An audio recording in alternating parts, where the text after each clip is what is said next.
Okay,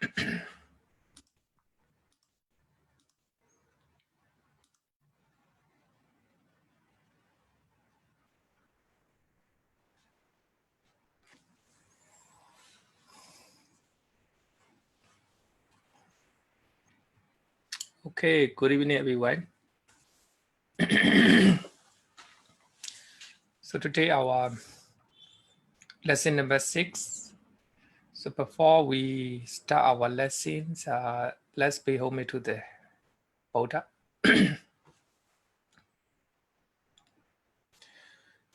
Namo tassa bhagavato arahato samma sambuddhassa. Namo tassa bhagavato arahato samma sambuddhassa.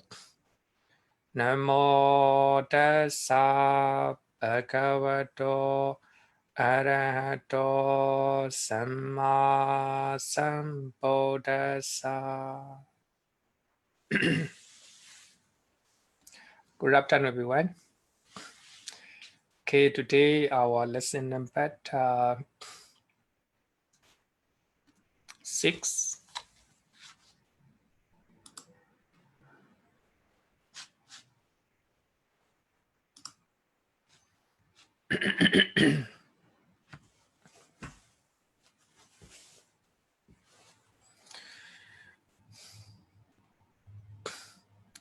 So we are talking about 12 akusala cittas.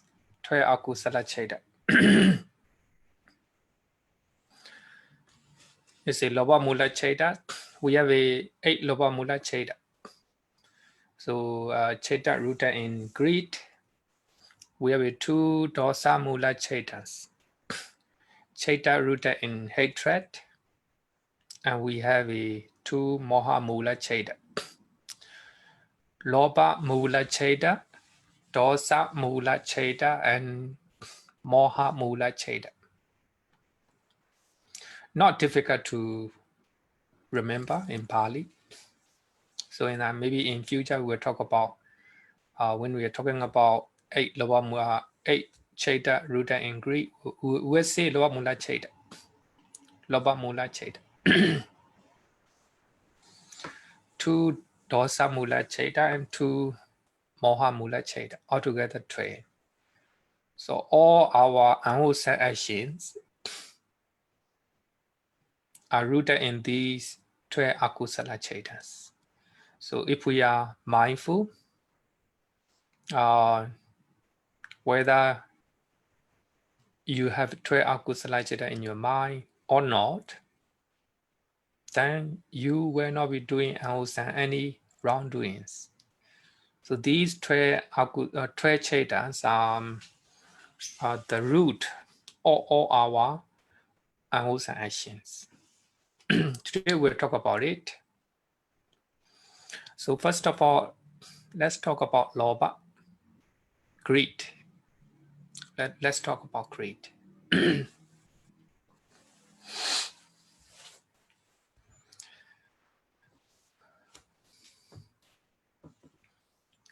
Lobha is like a super glue. Super glue is stick to when you combine 2 objects with a super glue, you cannot take it out. So lobha is just like super glue. It grabs the object family. So when you see something, if there is lobha in your mind, then you cannot run away from that object. When you hear a sound,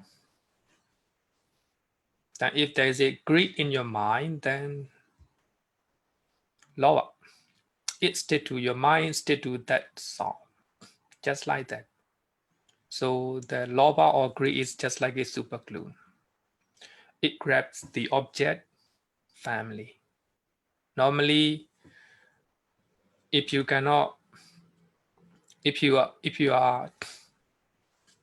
are all the time want to see a person, because of greed. If you want to hear a sound because of greed. It's like a super glue. So as we all know that this is the original all type of suffering. According to Abhidhamma, second noble truth is taken as a lobha or greed. It is the original all type of suffering. So we are suffering because of greed. So actually this lobha or greed is similar to craving or similar to clinging. These are all synonym. Sometimes even the negative desire can be called lobha or greed. So in the second among the four noble truths, the second one is taken as a lobha. Because of lobha, we are suffering. Even though you are seeing people, even though you're seeing things, even though you are listening, if you don't have a lobha or greed, you will not have a mental suffering. So this is a second noble truth according to Abhidhamma. So today I want to talk about different stages of craving or different degree of lobha. Greed, lobha, or lust, raga in Pali. Craving, tanha, or clinging, upadana, are interchangeably used in the Pali Canon. But of course, they may have they have a different connotation, different meaning, but they are used in the Pali Canon interchangeably. So basically, they are the same. So here, when I talk about different degree of lobha, then I will use the word craving. Different stages of greed. So we have a number one, sensory craving, in Pali called kamatana or kamaraga, sensory craving. So I will explain in later part. Number two, we have a fine material craving, rupatana, fine material, rupa, fine material craving. And number three, immaterial craving, arupatana or aruparaga. And number five, NIBBＡNA craving, or desire for NIBBANA. NIBBANA tanha or Nidora tanha. So these are different degree of craving. So I will explain one by one. Number one, sensory craving. So in the sensory craving, actually sensory craving is you crave for something that comes from your senses. So actually senses here mean eye, ear, nose, tongue, the body. You will see people, you will see things, you will hear sounds, and you will smell, you will taste, and you will touch with your body. If you crave for them, that is called sensory craving. So here we have a two type of sensory craving. So this is a I will call it sensory craving in misconduct level. Sensory craving in misconduct level.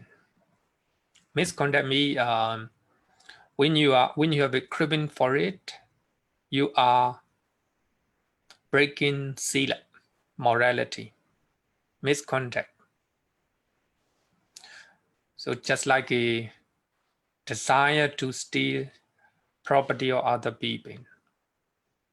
Because normally, if you crave for something that you belong to, okay, that is the you are not breaking any sila.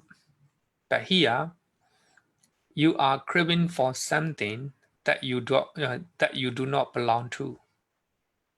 So such type of craving is called sensory craving in misconduct level. It's not good.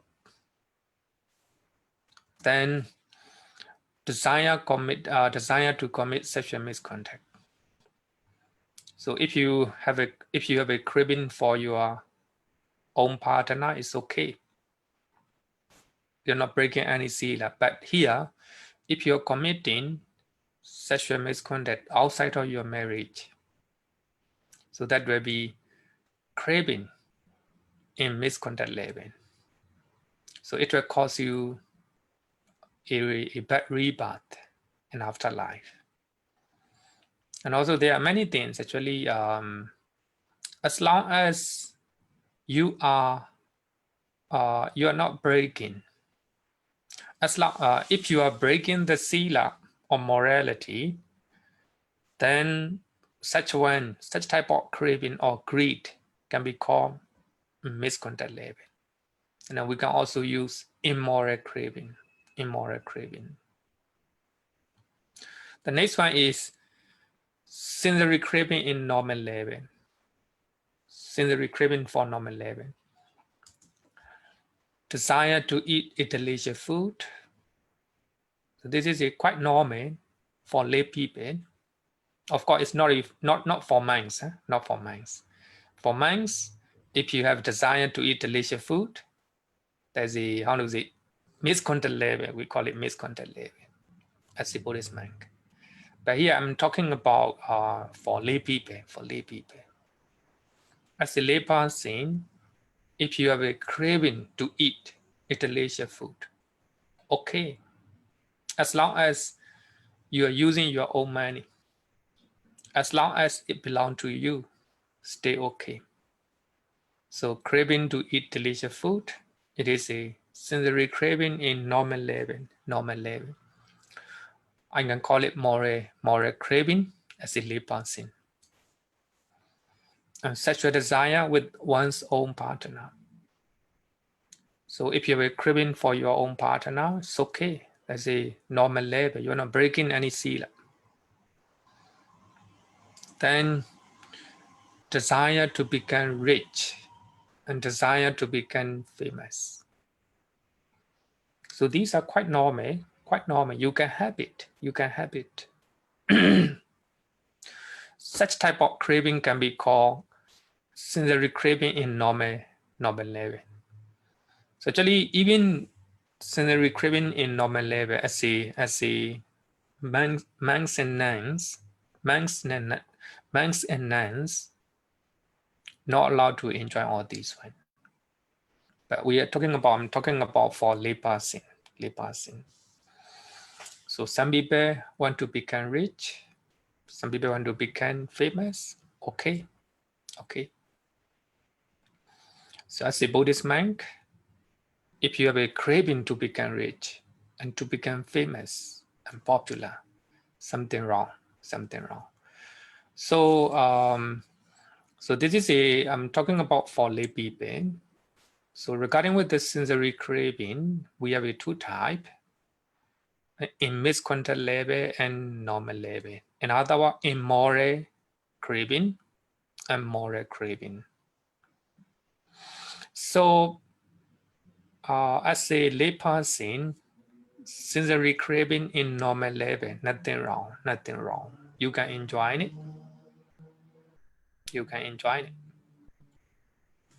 Okay, so this is a sensory craving. Next one is called fine material craving, rupatana.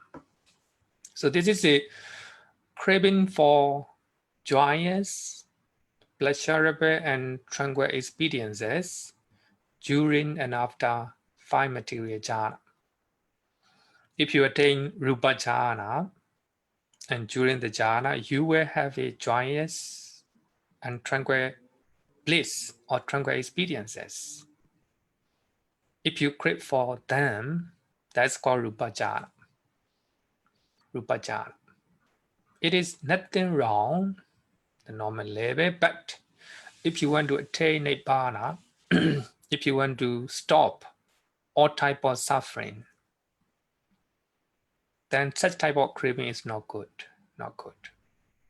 Some people have a craving for meditative bliss, can be called fine material craving. And also craving for the life of rupa existences. If you want to be reborn as a Brahma, that's called craving. That's called craving. Craving for rupa existences. Rupa existences. Then after hearing the Dhamma talk, you want to become a Brahma next life. That's craving for the life of rupa existences. But of course, a man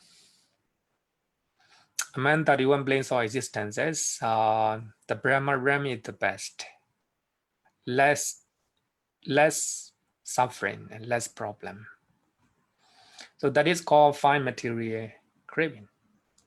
The next one is immaterial craving. So craving for a tranquil bliss during and after arupa jhana.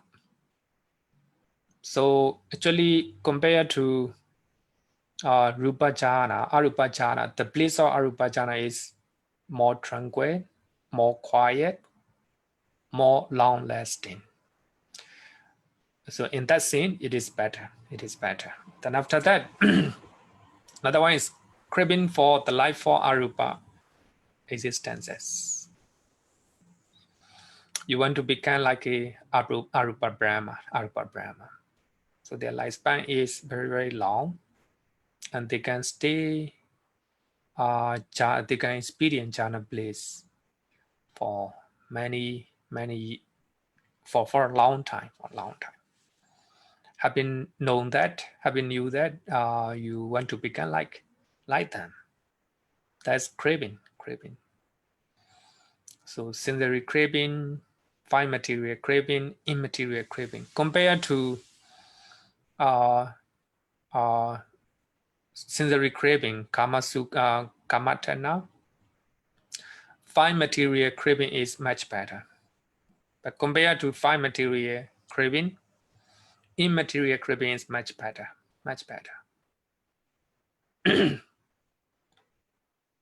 Up to now, any question?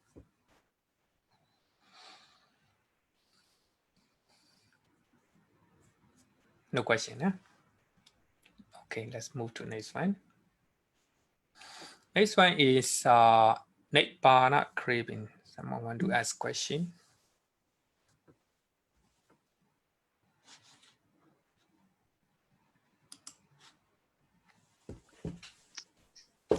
Okay. Namaste, Okay. Bhante. I am Okay. Agus. Bhante, Okay. I would like to ask regarding the sensory craving in normal level. Okay.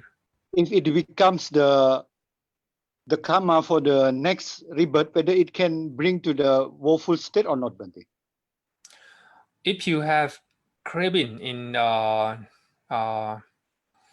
normal level, as long as you are not breaking sila, so you will not was born in the woeful planes. So, for example, in the last moment, the image before at the last that moment appear, like maybe eating, craving, eating certain things or playing music, etc. Whether this can bring to the woeful state or not. Suppose if you before you die, you think about music. Yeah, maybe enjoying music, maybe playing music, maybe eating the favorite foods.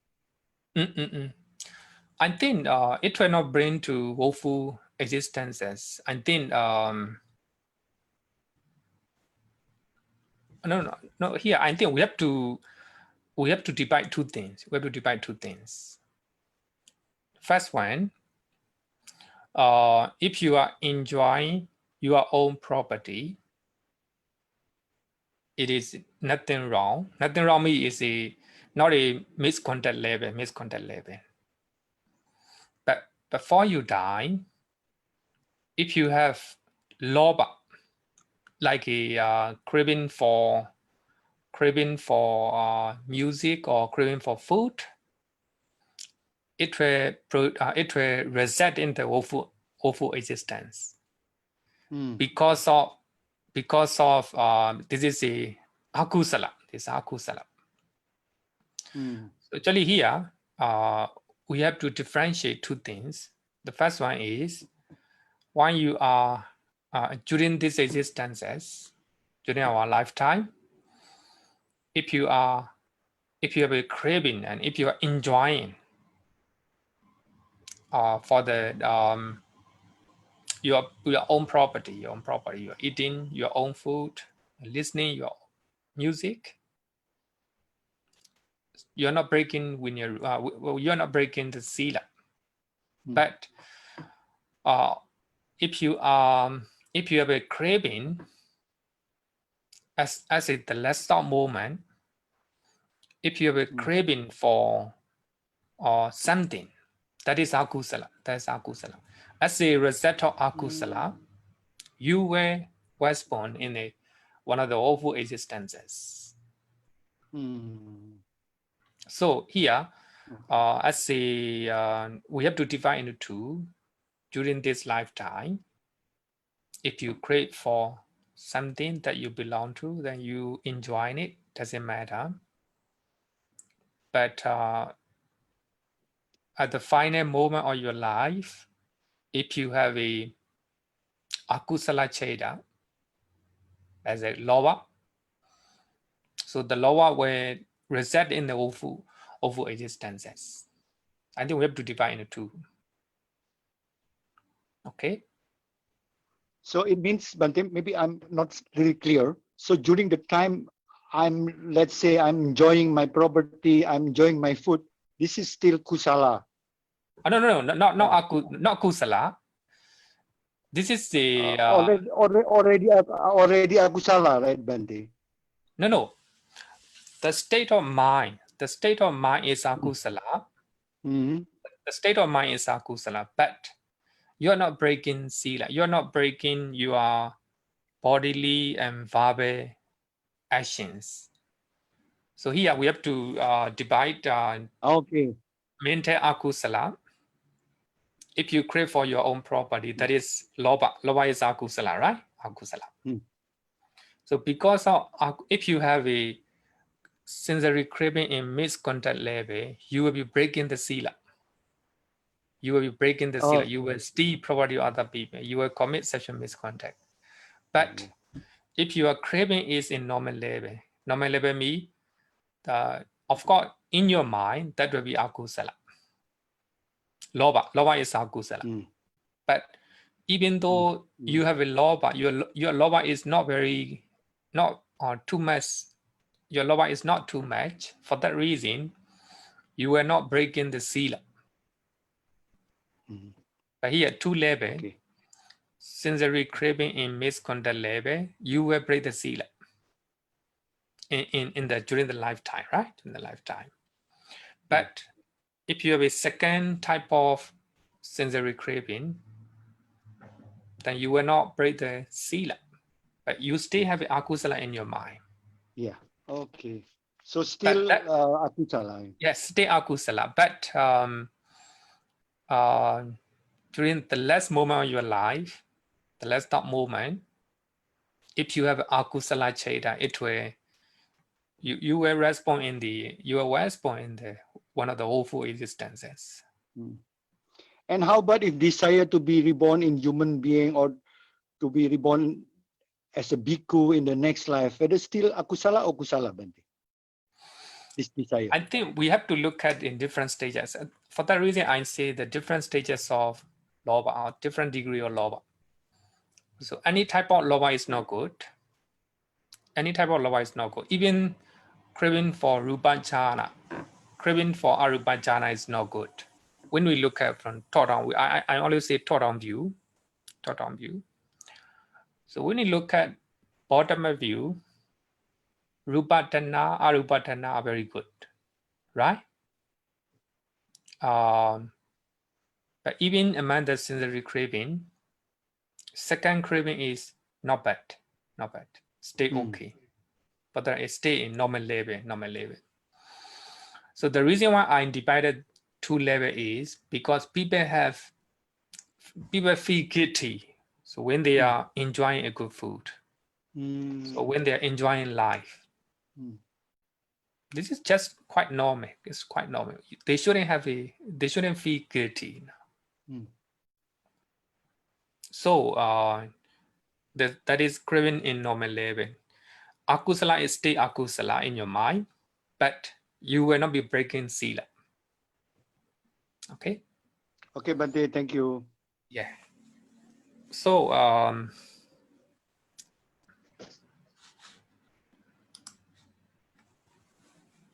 okay, Ari Helen. Yeah, good afternoon, Bhante.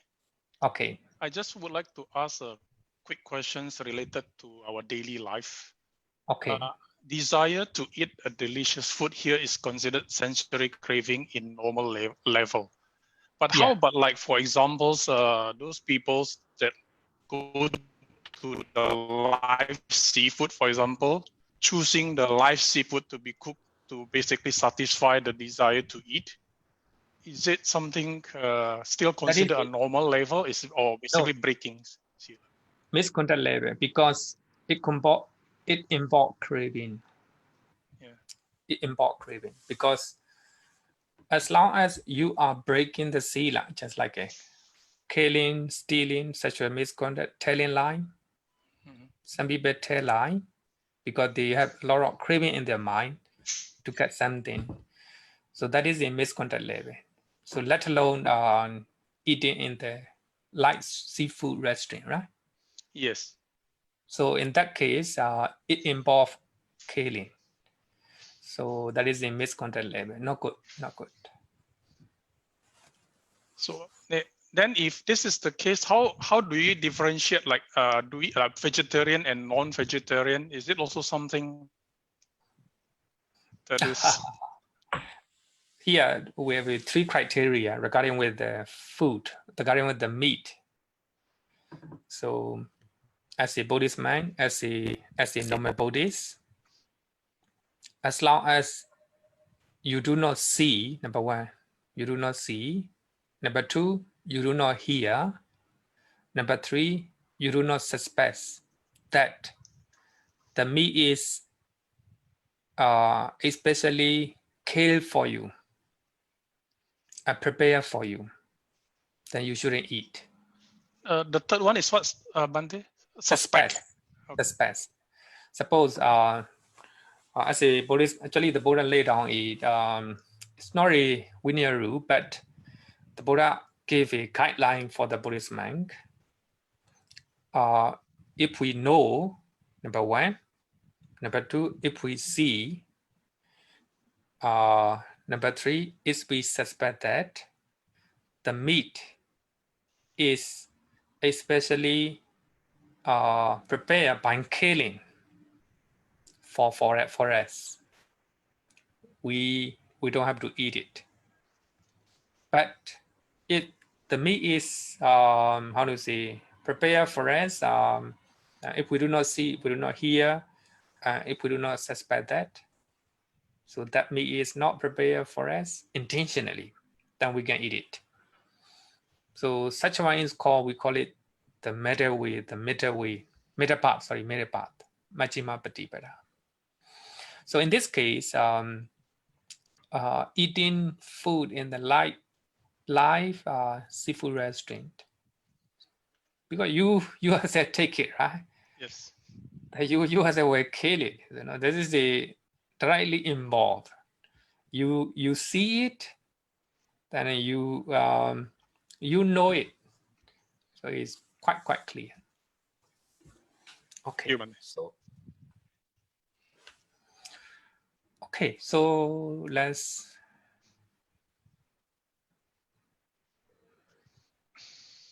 Number 4 is NIBBＡNA craving. NIBBANA craving.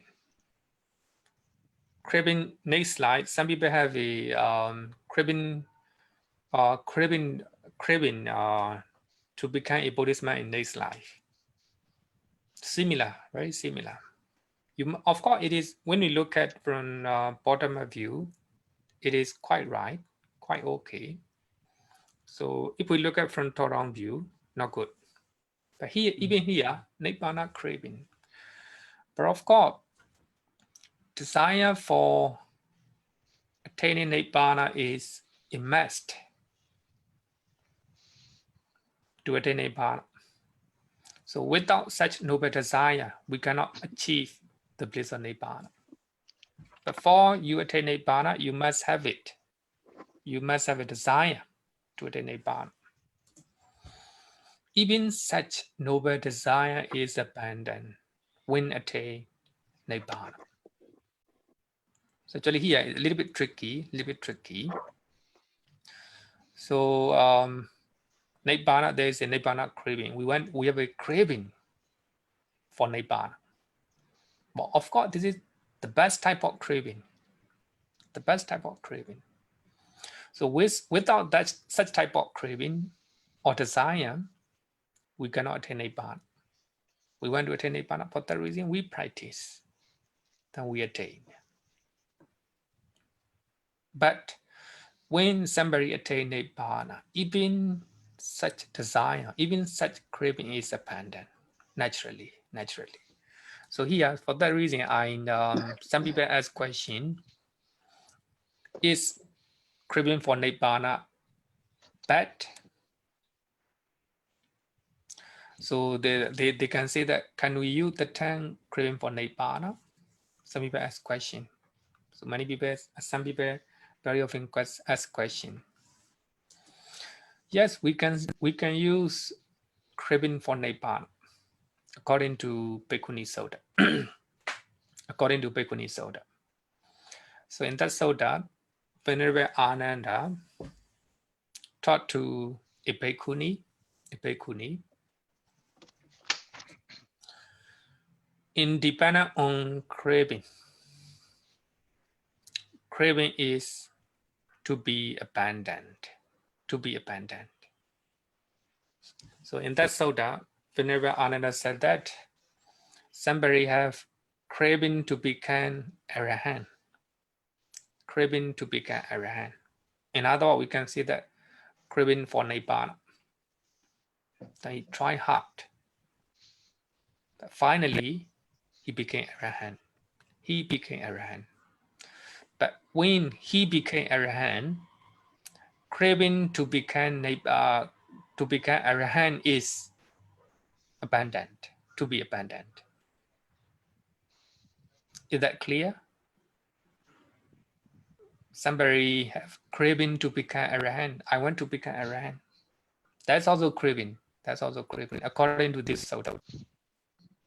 But remember that this Sutta is taught by Venerable Ananda. Not taught by the Buddha. So according to Venerable Ananda, we can say that craving for Nibbana. If you crave for Nibbana, if you have desire to attain Nibbana, that's called craving for Nibbana. But here, someone want to become arahant. That is craving to become arahant. So because of that, he tried hard, he practiced, but finally he became arahant. So the moment he became arahant, craving to become arahant is abandoned. So for that reason, independent on craving is to be abandoned. So according to this Sutta, even though the Sutta do not use craving for Nibbana, but it use craving to become arahant. That's craving. But of course, such type of craving is very good. Craving to become a Buddhist monk next life. Why not this life? Why not this life?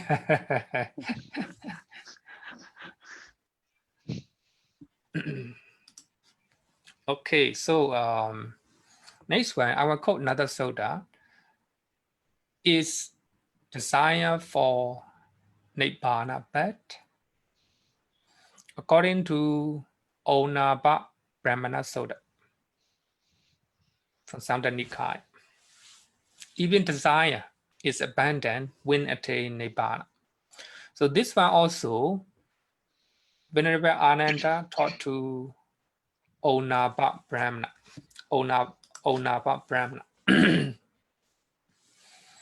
So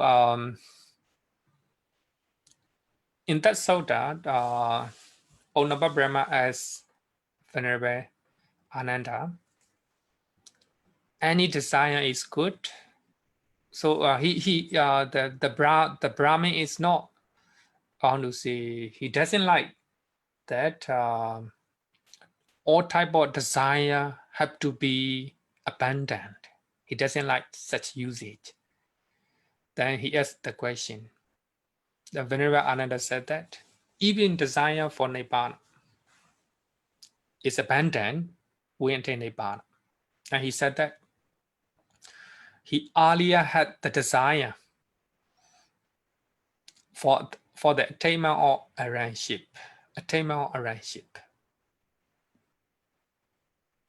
So we want to attain arrangeship, and when he attained arrangeship, the corresponding desire subsided. So that means somebody have desire for the attainment of arrangeship. That can be called craving for arrangeship or craving for Nibbāna. Such type of craving or desire is very good, very good. Then, if he or she became arahant, such type of desire or craving is subsided. So for that reason, craving, even the craving for Nibbāna, before you practice meditation, of course you must have desire to attain Nibbāna. That's good. That's good. You have desire to become Sotapanna, to become arahant. Very good. So desire, we can call it craving. Craving for Nibbāna, craving to become arahant. Very good, very good. But when you are practicing meditation, if desire to attain Nibbāna arises in your mind, no, that is not good. That's not good. That's not good. While you are practicing breathing meditation, then and during your meditation, you have craving to become Sotapanna, to become arahant. Such type of craving is not good. It is hindrances on the way to enlightenment. So for that reason, even craving for Nibbāna, even craving for to become arahant is considered as a craving.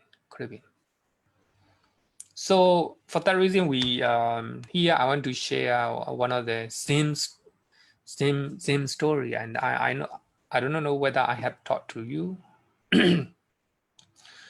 So one of the students approached same master, and he asked, during his meditation, the Buddha visit, the Buddha come to his mind while he is practicing meditation. The Buddha came and visit to his mind. Then Zen master said that, what shall I do? The meditator said that, what shall I do? Then Zen master said that, kill the Buddha. Even, when you are practicing breathing meditation, thinking about the Buddha is good. Sorry, in other time, thinking about the Buddha is good, but when you are meditating, when you're practicing breathing meditation, if the thought of the Buddha or Tripajan came to you, that is distractions. So you have to kill it. You have to drive them away. So we have to understand in such a way. Here is the same thing. While you are practicing breathing meditation, then during your meditation, you have craving to attain Nibbāna. You're craving to become Sotapanna or Arahant. That is distraction in your mind. You have to kill it. You have to drive them away. So even, craving for Nibbāna at the time is not good. Before you practice meditation, desire to attain Nibbāna, very good. You have to have it. But when you attain Nibbāna, so desire for the attainment of Nibbāna is subsided. So here, my point is, we have a different degree of craving or lobha. Sensory craving, we have a two level, moral level and immoral level. As a good Buddhist, you have to control immoral lobha. So regarding with the moral craving, moral sensory craving, stay okay. Nothing wrong.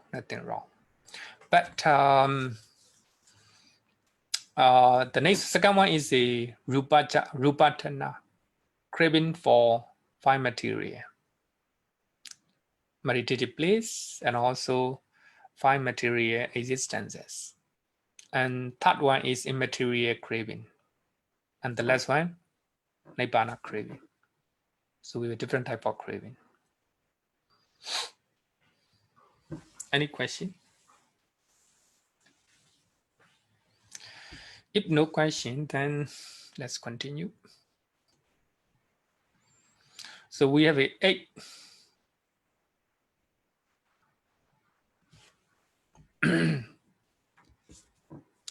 LOBHA-MÜLA citta. We have 8 LOBHA-MÜLA cittas. 8 LOBHA-MÜLA cittas. And also I think by looking at 8 type of LOBHA-MÜLA cittas, we can also understand a different degree of lobha, different type of lobha. So the first one consciousness accompanied by joy, mental pleasant feeling, accompanied by joy, associated with wrong view, unprompted. Here will be three things. Number one, consciousness accompanied by joy. And second one is associated with the wrong view. And third one, unprompted. So later I will explain one by one. But here, second one is what is the difference is unprompted, here prompted. And the first one is unprompted. And second one is prompted. That's all. The rest are the same. But number 2 and number 3 and number 4, the difference is dissociated from. Number one and number 2 is associated with wrong view. And number 3 and number 4 dissociated from wrong view. So the rest are the same. So I think to remember 8 LOBHA-MÜLA cittas, not difficult. If you know 3 things, very easy. So the first cittas accompanied by joy, then associated with the wrong view, unprompted. Second one, the difference is prompted. Number 3 and number 4, the difference is dissociated from wrong view, and the rest are the same. So I want for the definition, I will explain in later part. So this is a how to say that 8 LOBHA-MÜLA CITTAS. But here, number 1 and number 2 associated with the wrong view. Number 3 and number 4 dissociated from wrong view. So everything, every 4, 1 to 4, accompanied by joy. So when you are doing something, if you are stealing the property of other people, you do it happily. Accompanied by joy. Then the rest of the 4, 5, 6, 7, 8. So these 4, the difference is only accompanied by equanimity. Earlier 4 accompanied by joy. So the last 4 accompanied by equanimity. So the rest are the same. So I think if you know how to say that the main key point, it's not difficult to remember a type of LOBHA-MÜLA CITTAS. Okay.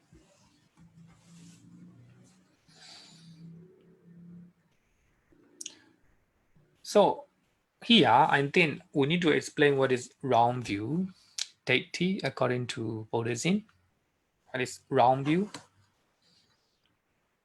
So later, regarding with the 8 LOBHA-MÜLA CITTAS, I will explain one by one.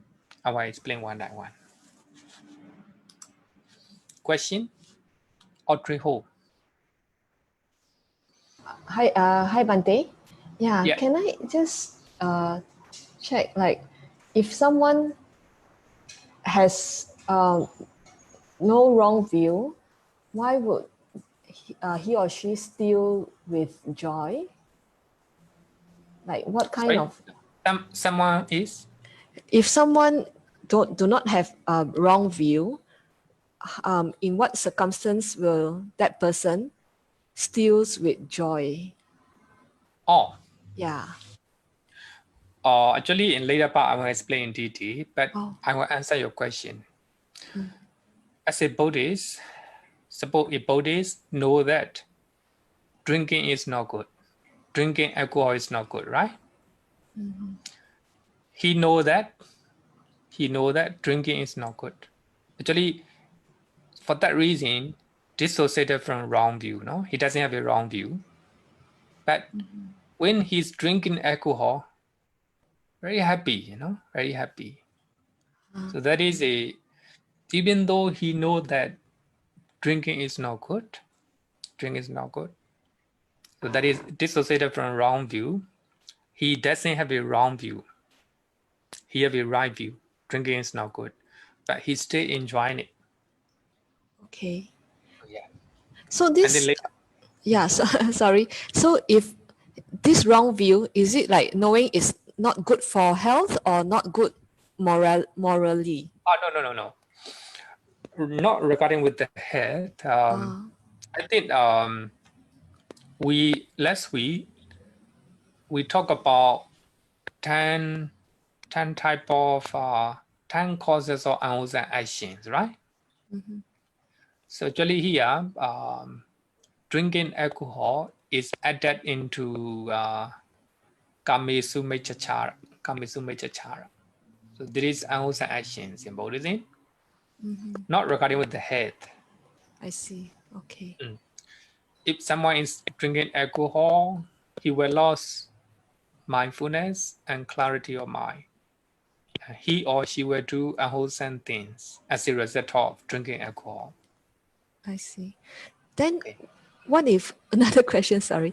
Then what if, let's say someone who do not have wrong view but is forced to steal, maybe is threatened by someone to steal or something, what kind of consciousness would that be?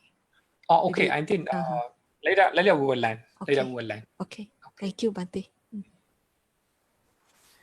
So first of all, I think we need to know what is wrong view. I think some of you have learned Abhidhamma. For that reason, you know what is wrong view. But for the beginner, wrong view, according to Buddhism, Dati means seeing and interpreting things wrongly. So your view and your interpretation is not right. Very simple, right? So wrong view is normally used with the prefix, normally mecha. Normally we call it mecha teti. Here we do not use the word mecha. Same, stays the same. Mecha teti, no? Mecha teti.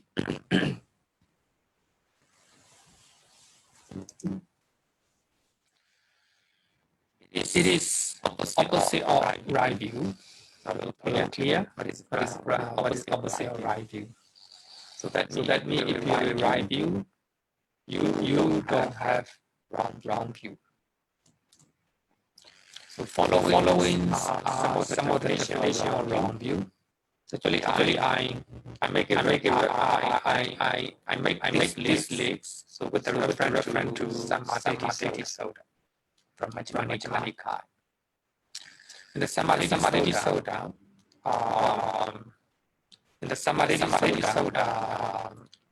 Venerable talk about different type of wrong view.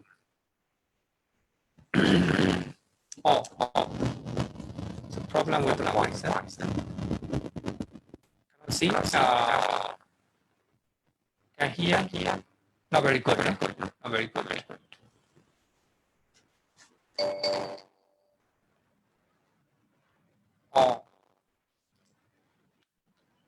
Harry, can you hear me? State the voice not normal one. It's breaking. Some of the shaking. Okay, please wait for a while.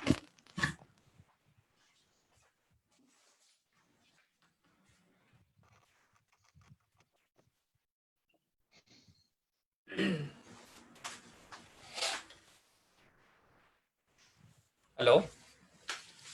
Yeah, it sounds okay now. Okay, right? Yes. Okay. Thanks so much. Please let me know if the sound is not good, because I think sometimes happen. I don't know why. Okay, so so these are some of the definition of wrong view. So I with the reference to Samadhi Sutta. In that Sutta, Venerable Sariputta talk about different type of right view.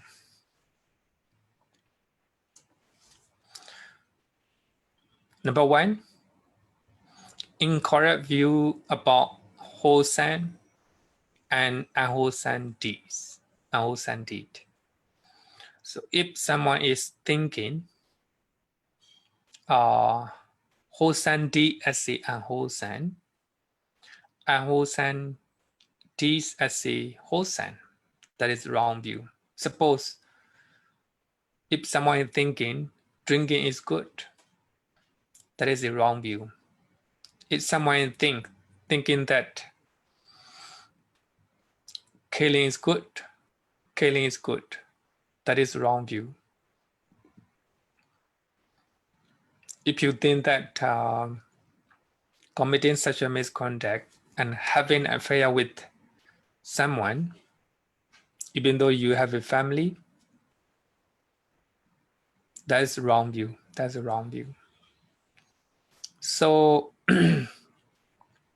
I think that we have learned 10 causes of unwholesome actions. So if you are thinking, if you have a, if you know it, so these 10 type of unwholesome actions are unwholesome actions. That's the right view. Some people may think that dana or giving is not good. Then that is a wrong view. And also sila or morality is not good. That's a wrong view.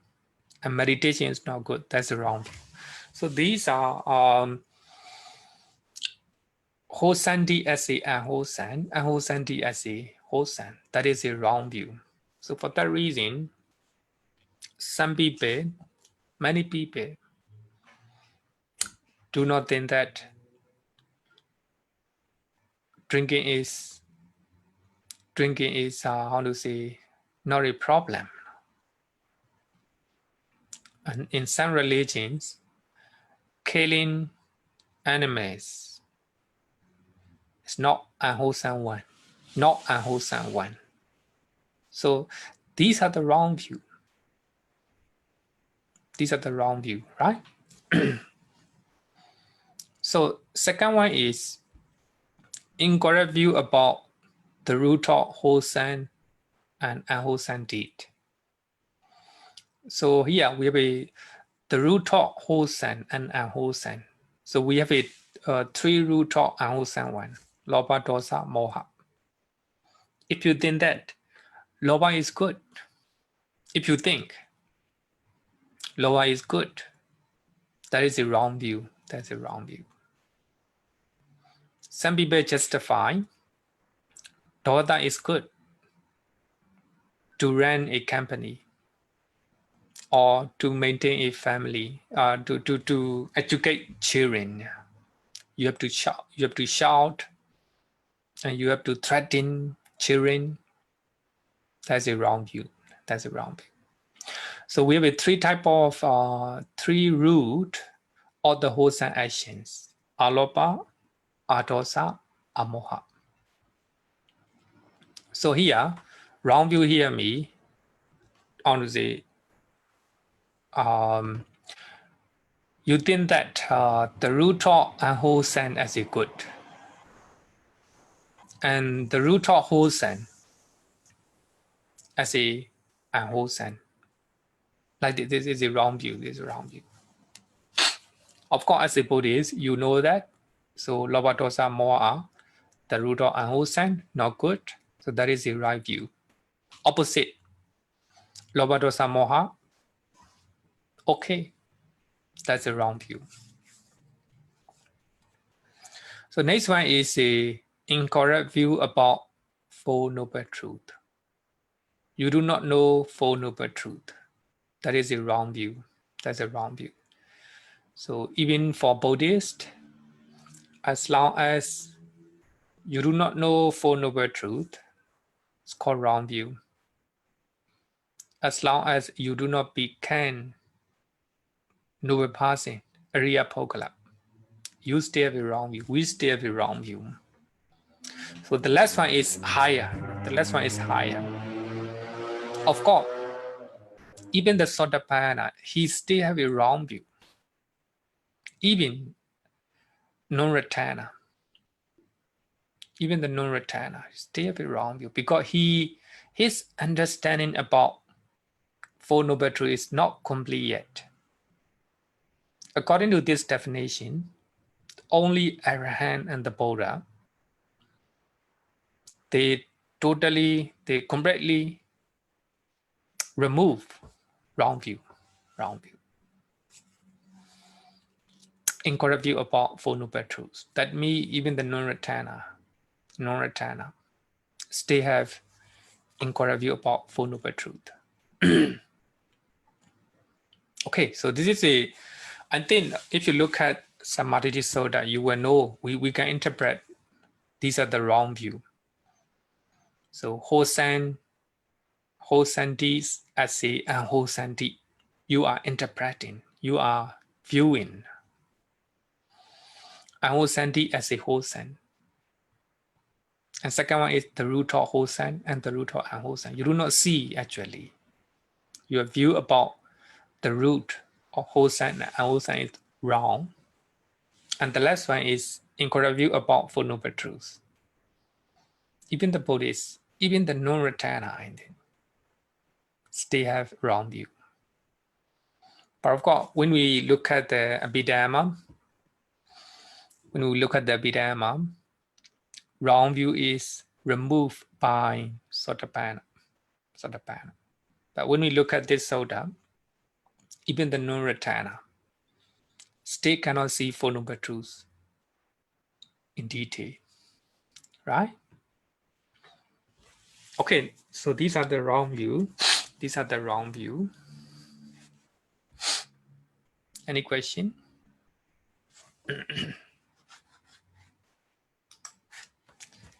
Hacking? Good afternoon, Bhante. Okay, afternoon. We usually find is that someone, like when doing dana, someone is for the lay person. Usually, there's some motive or intention that to get like I doing goods means that in returns I got something good. Of course, the deeds is a wholesome deeds, but the intention or the motive is also kusala motive. But there's a craving. But is it is of course this the level is different for the normal lay person. If we don't motivate them for the certain return, maybe they don't want to the dana, to do the dana. So if we motivate them doing dana and then we say that you can got a good returns, are we is right or wrong? This is a wrong view or a right view? Bhante. Yeah, actually, as I earlier said, that we have a different degree of lobha. Some people do dana because they want to get a lot of good deed, so that they can respond in a better existence and afterlife. But in some way, it is good. It is good. But when we look at from Torong view, from the Nibbāna point of view, even such type of craving is not good. So actually, regarding with the doing dana, maybe we can divide into two levels. Some people may do, not some people, most of the people, they do dana because they want to get something. They want to get something. Good, it's really good deed. It's good, it's good. No, we are not saying it's not wrong, nothing is not good, but good. But we still have a better one. We still have a better one. That's it. You do dana without craving, without lobha. I will give you an example. So you see a person who's hungry, it's hungry. Then you saw hungry person, then you get the food. You don't have any craving. But you have a compassion in your mind. Because of compassion, you give the food to that hungry person. So such type of dana is better. Of course, the result where you will have a benefit of dana, even though you are giving out of compassion, you will still have a benefit of dana. Suppose you are going to one temple, so that temple is very famous. If you think that by doing dana to that temple, you will get more merit. Right? You will get more merit. So that is craving for merit.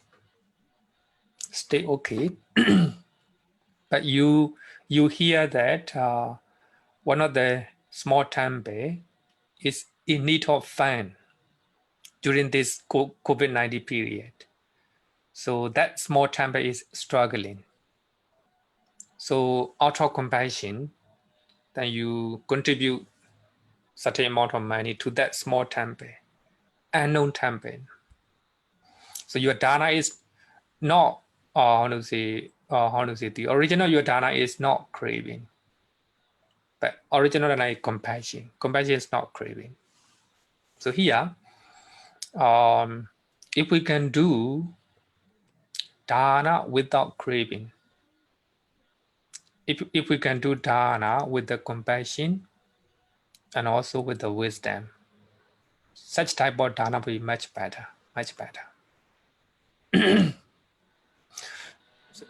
Even those type of dana wherever dana you give, the benefit will be there. You will get benefit dana. Okay. Thank you, Bhante. Thank you, Bhante.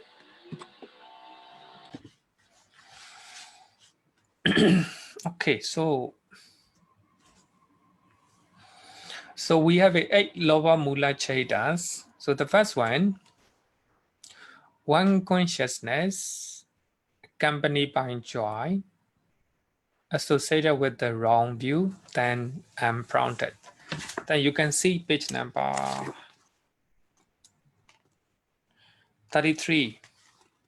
Page number 33. Oh, yeah. Page number 33. One consciousness accompanied by joy associated with the wrong view, unprompted.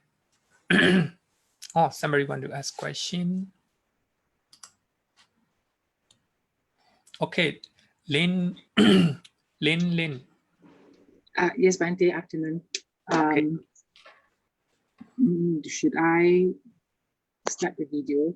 Yeah, Bhante, can I just ask, in this case, if I know that my intention of doing dana is not pure, maybe I should not do the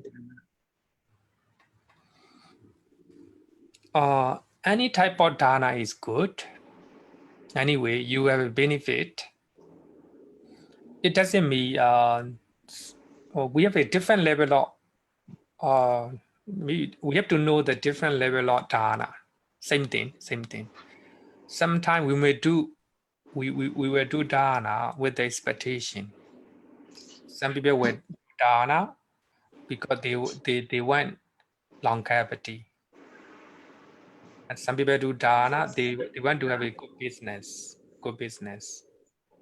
And some people will do dana because they want to maintain good relationship.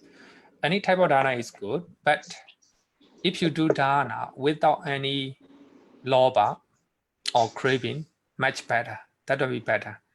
So such type of, so the Buddha use such type of dana is called citta lingara.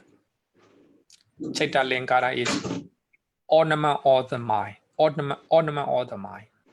So normally we wear the ornament, right? Like a jewelry. Ornament of the mind. Just like that. So when we are doing dana, out of compassion, someone is in need of food, someone, some temples are in need of fan, and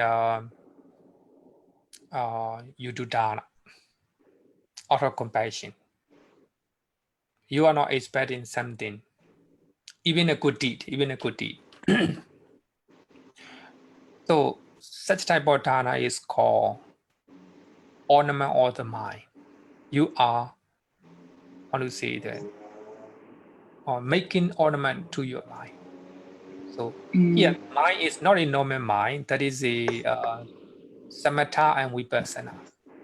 So it will, such type of dana will, how to say, support for the attainment of nibbana. Then there are, sorry, because I'm just thinking two questions. One is that if my understanding of an action, if we do it too frequently, like for example, if I allow myself to do dana with expectation, then it becomes a part of your mind. So every time you do something, you have an expectation, like I do this, I want something back. That it becomes behind your mind, subconscious. So if I allow that to happen again and again, then it becomes very automatic. So in order for that to stop, then it should be, shouldn't I, every time I notice, I capture myself that I have this expectation, I should not do dana. And then whenever I know that I'm doing it out of compassion, like for example, if I see an old man coming and wanting to sell tissue paper, and I know that that is the only way that he can make a living, I give it. But to this, I feel that I'm not expecting anything back. So I'm willing to do. But then the moment, but isn't it better to capture, like the moment you capture, because And then the second question would be that I find it very contradicting that we are encouraging people by praising people, especially when people do dana, and then we must publicize and make everybody know and give the person fame and recognition. Then I feel that this is contradicting to what it's supposed to be. Like, aren't you supposed to be doing for your, it's just a practice of giving. Then why are we praising other people's good action? But of course, the question will be that if you don't praise, then you won't encourage others to do it. You're right. Because we have a different people with a different degree of understanding. So actually, the way you think is the higher. I will say that. So the higher form of, as I earlier said, that the higher form of dana is you do dana with the compassion and with the understanding. With the understanding. Of course, we have a different understanding, different level of people. Some people, they will do dana because they're very happy. Some people will do dana because they want to get a better rebirth in this existence. So we have to understand it. So we have to look at anything with a different degree, different level. Of course, we don't have to judge. But the thing is, my question is, then do we praise or do we just don't say? Because, yeah, as I earlier said, that different people, a different opinion. Majority of people, they like to. So we should just keep to ourselves and don't have to.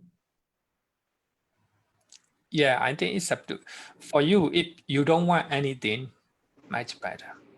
You just look at the recipient, which is needy, and you just give away. Okay. Then after you ask question, you mute from your side. Eh?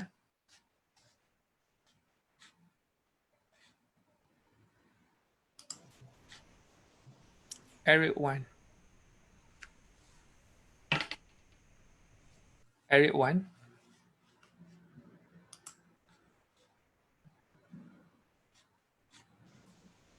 Yeah. Oh yeah. Okay. Actually, the sister who just spoke just now, I just want to share my experiences. I do have that in the very beginning. When I give dana, I expect something in return. Of course, one way out is don't give dana. But I think at that time, I think it's not right if I don't give dana. It's like an easy way out for me. So instead, I continue to give dana and change the way I think. Okay. You're right. Change the way I think. At first it's very hypocrite, I'm giving dana, then I tell myself, I'm not expecting anything in return. It's like very hypocrite, But over time, it becomes part of me, Like when I give, I don't expect anything in return. And then slowly, it becomes natural. When I give, I don't expect anything in return. So that's how I get out of it. I hope this solution can help the sister just now. Thank you, Bhante. Okay, I think it's a good suggestion. So we have to train our mind slowly. But of course, people have a different degree of understanding. Even they are giving with the expectation, even though you are giving with the expectation for something, for a better rebirth or something, nothing wrong. Nothing wrong means, of course, when we look at from the Nibbāna point of view, it's wrong. But we have to understand it. As everyone said, that we have to train our mind to do dana without any expectation, without craving. Then we look at the recipients. Then you can do it. Okay, so good discussion. Then after you talk, Jan, lower down your hand. Okay, thank you. Because if you are still waving your hand, I may think you still want to ask question. Eh? Okay, so we have a one consciousness accompanied by joy associated with the wrong view and unprompted. So this is a one example. So here joy me means the joy of feeling. So when you are doing unwholesome actions, when you are doing unwholesome actions with the LOBHA-CITTA, then you're very happy, very happy. So when you are stealing with the LOBHA-CITTA, then you're very happy. When you are telling lie, when you are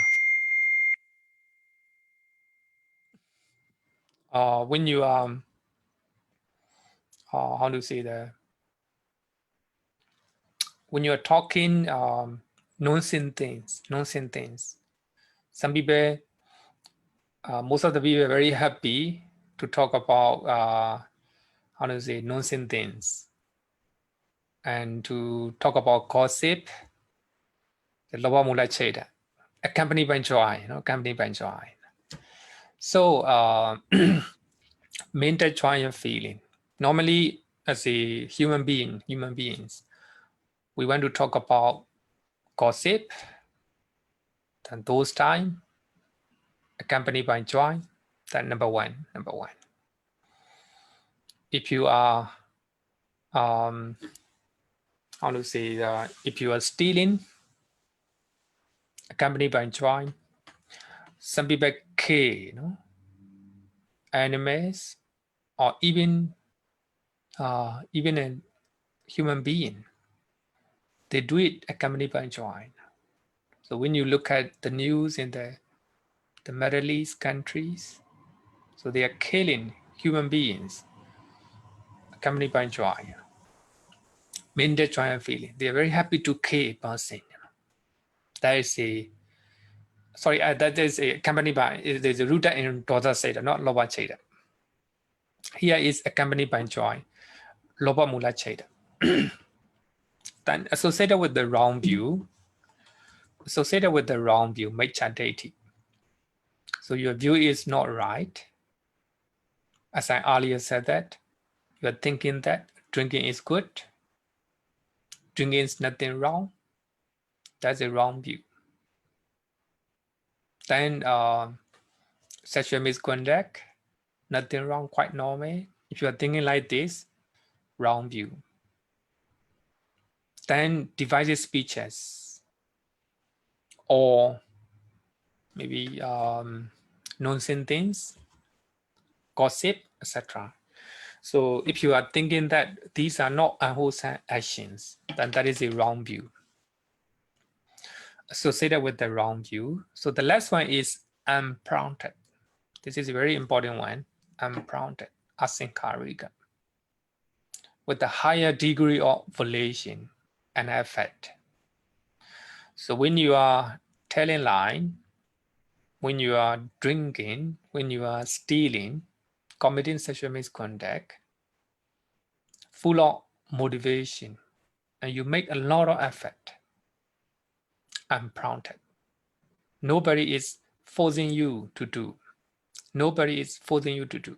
You yourself happily do it, unprompted.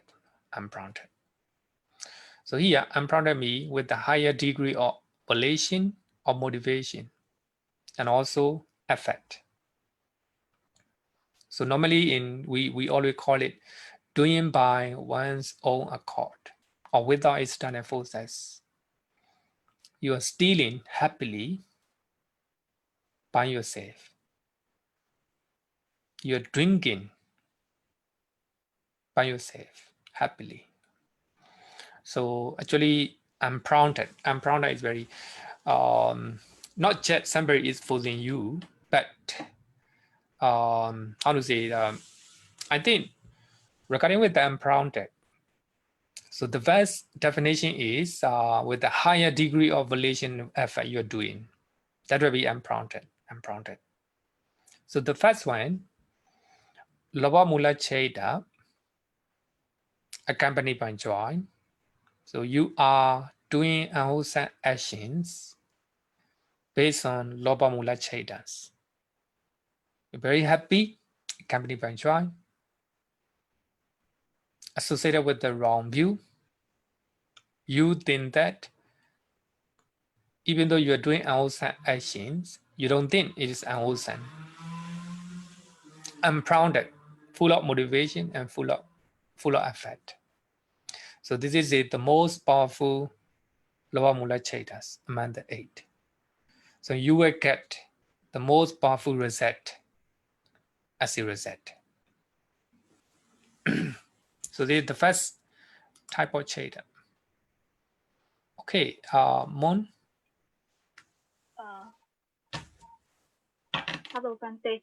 Yeah. I would like to ask, because normally after we do dana or maybe we listen to dharma, right? So sometimes we will share merit or we do aspiration. So like if we say like nibbana achaya hotu, so what kind of citta is this? Are we craving creating a LOBHA-MÜLA citta, or what should we do in future? Can you share with us? Yeah. Sorry. Craving for, we can call it craving for Nibbana. It's actually desire for Nibbana or craving for Nibbana. That is not taught by the Buddha, taught by Venerable Ananda. So we have 2 sutta. So if we do dana, may this dana be for the attainment of Nibbana. Nibbāna sappaccayo hotu. Even, of course, we can say that it's a desire for the attainment of Nibbāna. But as long as we do not attain Nibbāna, we still have such desire. We must have such a desire. So that desire will be abandoned when we attain Nibbāna. It's nothing wrong. Okay. Nothing wrong. We can have it. Yeah. So is it one of this LOBHA-MÜLA citta? So do we? Is it very dangerous? Yeah, very dangerous to talk about it. But when we quote 2 sutta from Anguttara Nikaya and Samyutta Nikaya, we can even say this is a one craving for or desire for Nibbāna, Lobha. But most people will not like it. Most people will not like it. So anyway, such desire is very good. Very good. Okay. But it won't cause us to born in the lower rank or like. No, it will not reset. No. Okay. Thank you so much. Next. Yeah. Because okay, somebody want to ask a question. Okay, Hakim. One more question. Good afternoon, Bhante. Okay, afternoon. I have few friends. They are liking drinking, but they said that they like drinking, drink beer or drink like wine, and they said that their drinking is that they still can maintain their consciousness of clarity of mind. So such action is still break the sila, unwholesome, or even they are still like very clear their mind, their conscious, because the degree of drinking each person is different. For me, maybe I drink 2 cups, I already drunk. For them, maybe they drink 1 bottle, still okay for them. So in such of that's a kind of the state is still they are clear the mind, everything is okay. They still speak very normal. They still consider unwholesome. Yeah. Drinking, any type of drinking is unwholesome. No excuse, Bhante. No excuse. Okay, thank you. Because when you meditate, even you drink just a little bit, then it will be very clear to you. Okay, okay. So any type of drinking is considered as unwholesome. Okay, thank you. Okay, so here someone is doing unwholesome actions based on lobha, happily accompanied by joy, associated with the wrong view. Here, he or she is thinking, he is doing, he is doing normal things. He or she is not doing unwholesome things. Associated with the wrong view, then unprompted, full of volition, motivation, and effort, full of enthusiasm. So that is called the first LOBHA-MÜLA citta. When you commit unwholesome actions with the first LOBHA-MÜLA citta, you will have the first, how to say that, the higher degree of unwholesome actions, unwholesome result. Okay, so second one is a one consciousness accompanied by joy associated with the wrong view. Here, prompted. Prompted here is sasankarika, with the lesser degree of volition and effort. You are doing unwholesome actions happily and associated with the wrong view. You don't think it is unwholesome actions, but you are doing prompted. Prompted here means you are not doing that unwholesome actions with the higher degree of volition and effort. Your volition or motivation or your effort is not so much, just a little bit. Prompted. So that is only different. The next one is one consciousness accompanied by joy, dissociated from wrong view, and unprompted.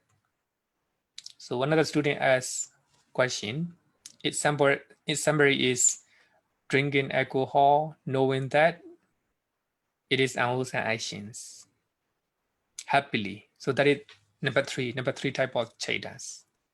So somebody is drinking alcohol happily, but he or she know that it is unwholesome actions, akusala. So he or she is doing happily, with the full of motivation and full of effort. He make a lot of effort to drink or to steal or to tell lie, etc.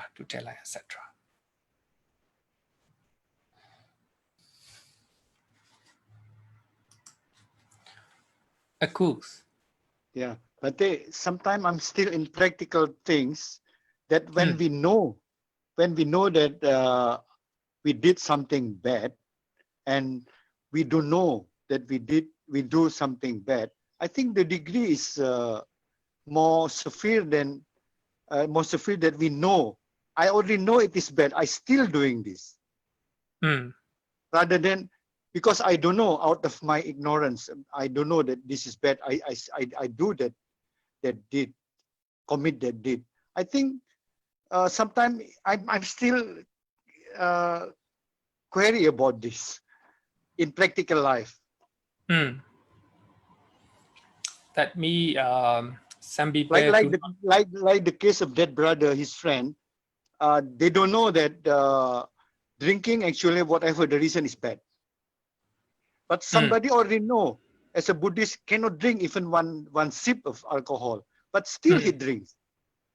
In my opinion, should be the one who knows already bad still commit the thing is more worse than if don't know. Okay, actually I will use example given by Milinapanya. Milinapanya is a famous one of the Pali we consider as a Pali canon. So in that text, giving the example of touching fire,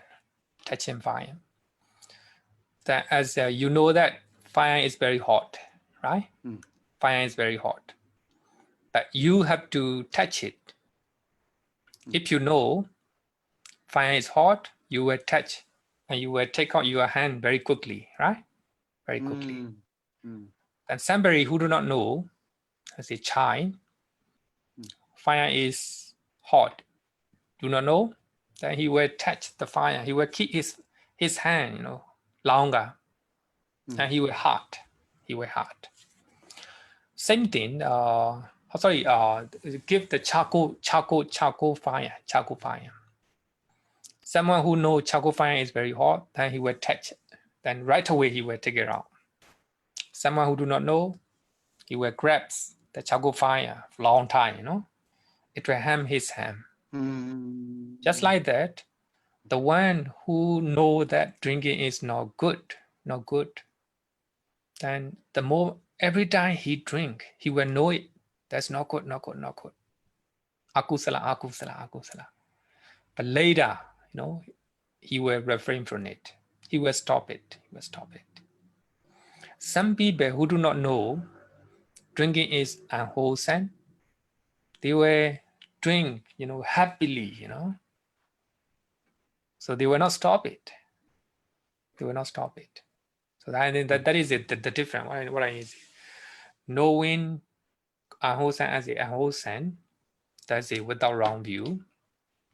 But someone who is thinking wholesome deed as a unwholesome deed as a wholesome, that's dangerous. It's high on the degree is higher. So that's the way we explain. Yeah, but it makes sense. For the long term, it makes sense, yeah, Bhante. Yeah. If you don't know, it's more dangerous. Yeah. Okay, thank you, Bhante. Regarding with the drinking, maybe I will share a very I will share one of the interesting story, the real story. Maybe the time is a little bit, may I take a little bit of time? In America, in the USA, when one of the Burmese monks was living in USA, so one of the drinker came to temple, and he is talking to the monks. He can't help drinking. Then he also want to meditate. Then the Burmese monk suggests that we can take meditation anytime, even you are drinking. While you are drinking, when you are holding the body, you know that you are holding. When you are lifting, you know that you are lifting. So the moment you are drinking, you know that you are drinking. That's mindfulness. Drinking meditation. Then the drinker follow his advice. So every action, the moment he's drinking, he's mindful. Mindfully, he take the cup and he drink the alcohol. As a result of mindfulness, then the moment the alcohol go into his throat, he know it very clearly. The moment it go to the stomach, he know it very clearly. But later, in the long run, so the moment he swallow the alcohol, he cannot take it because his mindfulness is very, very strong. He know it very clearly. So he know that alcohol is going through the intestine and it's very hot. So later on, he cannot take it. Then he stopped drinking alcohol. So it is because he know that drinking is not good, right? Because of that, later he began to know himself. Of course, I see power of mindfulness much more powerful. Okay, so yes. Thank you, Bhante. okay, this one number 3 is dissociated from wrong view. So that means he don't have a wrong view, right? And he will be doing outside actions happily, even though he know that it's unwholesome and unprompted. So number 4 is one consciousness accompanied by joy, dissociated from wrong view and prompted. So actually, these when you look at number 1, 2, 3, 4, all accompanied by joy, But 1 and 2 associated with the wrong view, 3 and 4 dissociated from wrong view. So I think when you know, when you learn like this, it's not difficult to remember. So the last 4 accompanied by equanimity. So I think we don't have time, so we'll talk about it on Monday. So there will be a lesson on Monday, even though it is a holiday. Okay, so let's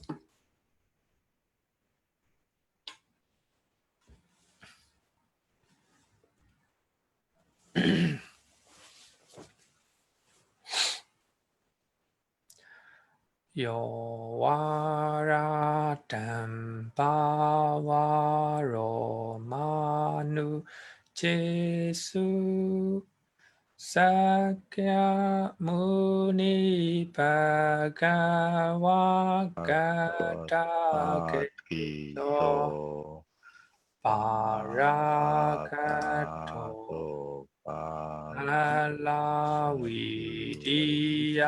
Samangi Dan Sukatan Saranatamu Ragavi Raga Maning Chamasokan Dhamma Masangata